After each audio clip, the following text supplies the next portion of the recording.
जय श्री कृष्ण फ्रेंड्स, आज आपके साथ मैं अध्याय 6 का टेक्स्ट 3 शेयर करना चाहूँगा। श्लोक कुछ ऐसे: one who is a neophyte in the eight fold yoga system, work is said to be the means, and for one who is already elevated in yoga, cessation of all material activities is said to be the means.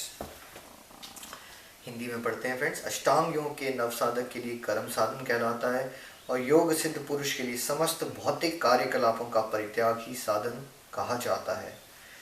Friends, यहाँ भगवान हमें समझा रहे हैं कि depending on the level of evolution, कौन spirituality में, devotion में किस लेवल पे है, उसके हिसाब से रूल्स एंड रेगुलेशंस थोड़े से बदल जाते हैं।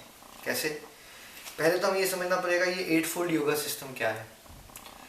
एट फोल्ड योगा सिस्टम को आप ये समझिए कि एक सीढ़ियाँ हैं भगवान तक पहुँचने के लिए, और उस सीढ़ियों के स्टेजेस और एलिवेशन के हिसाब से उसका नाम बदल जाता है। जैसे किसी का नाम ज्ञान योग पड़ जाता है, किसी का ध्यान योग, और किसी का भक्ति योग।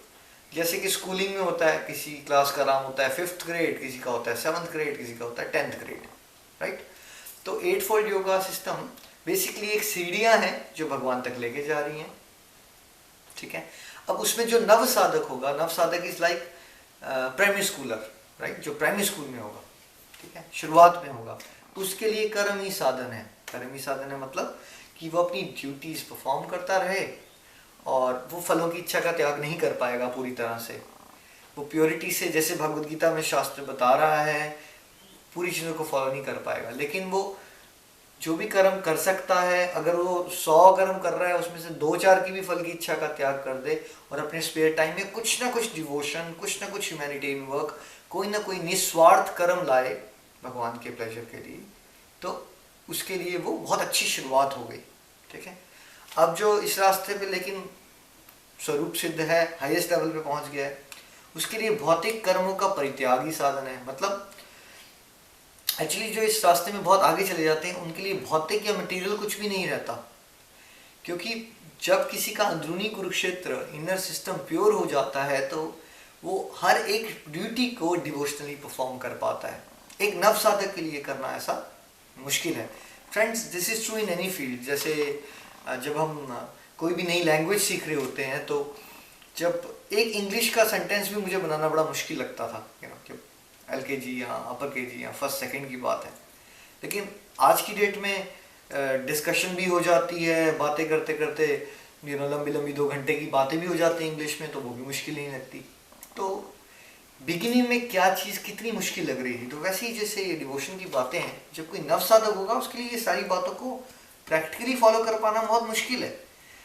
इसलिए कर्म ही साधन है। वो जो कर रहा है वो करता रहे, वो साकाम कर्म ही करेगा, मतलब वो फलों की इच्छा से अटैच है, लेकिन वो थोड़ा थोड़ा परसेंटेज में निष्काम होने की कोशिश करे, अटैच होने की कोशिश करे, स्पेयर टाइम में थोड़ी थोड़ी डिवोशन करे।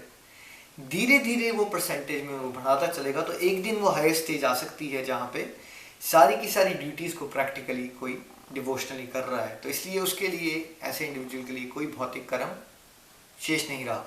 जैसे कि इसको ABCD मॉडल से समझते हैं, तो ABCD मॉडल गोलोक एक्सप्रेस का: अंदरूनी Kurukshetra, basic family life, C career, D for devotion. तो जो नियोफाइट होगा, बिगिनर होगा, वो B और C में एक्चुअली पूरा डिटैच नहीं हो पाएगा, एक्सपेक्टेशंस रखेगा। लेकिन अगर वो थोड़ा थोड़ा डिस्ट्रक्टिव को आइडेंटिफाई करके डिवोशन करना शुरू कर दे, मतलब अपना टाइम पास की गतिविधियों को घटाए और उसकी जगह कोई ना कोई डिवोशन, स्पिरिचुअलिटी की एक्टिविटी को अडॉप्ट कर ले, तो एक बिगिनर के लिए उतना बहुत है। और जो एक्चुअली हाईएस्ट स्टेज पे पहुंच गया होगा ABCD मॉडल के हिसाब से, वो एक्चुअली B और C को, बेसिक फैमिली लाइफ और करियर को, प्रॉपर डिवोशन से कर रहा होगा, बिना अटैचमेंट के कि क्या मिलने वाला है। और उसकी जो ग्रीड है, उसका जो लालच है, उसकी जो डिज़ायर है, वो स्पिरिचुअलिटी की, ह्यूमैनिटेरियन वर्क की, भगवान की सेवा की, वो एक्चुअली हो चुकी होगी। इसलिए वैसे इंडिविजुअल के लिए A, B, C and D सब कुछ ही स्पिरिचुअल हो जाता है, कुछ भी मटेरियल एक्टिविटी नहीं रहती। इवन तो बाहर से देखने वाले के लिए तो वो लगेगा कि वो मटेरियल एक्टिविटी कर रहा है, लेकिन ये सारी बातें होती हैं साइकोलॉजिकली,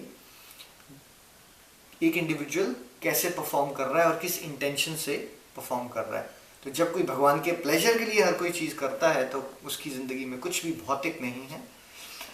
हालांकि नियोफाइट के लिए ये मुश्किल है, लेकिन again practice makes man perfect. तो अगर कोई धीरे धीरे धीरे इन चीज़ों को एक्सेप्ट करेगा तो डेफिनेटली वो हाईएस्ट लेवल तक पहुंच सकता है। फ्रेंड्स, अगले वीडियो में मिलते हैं अगले श्लोक के साथ। जय श्री कृष्णा।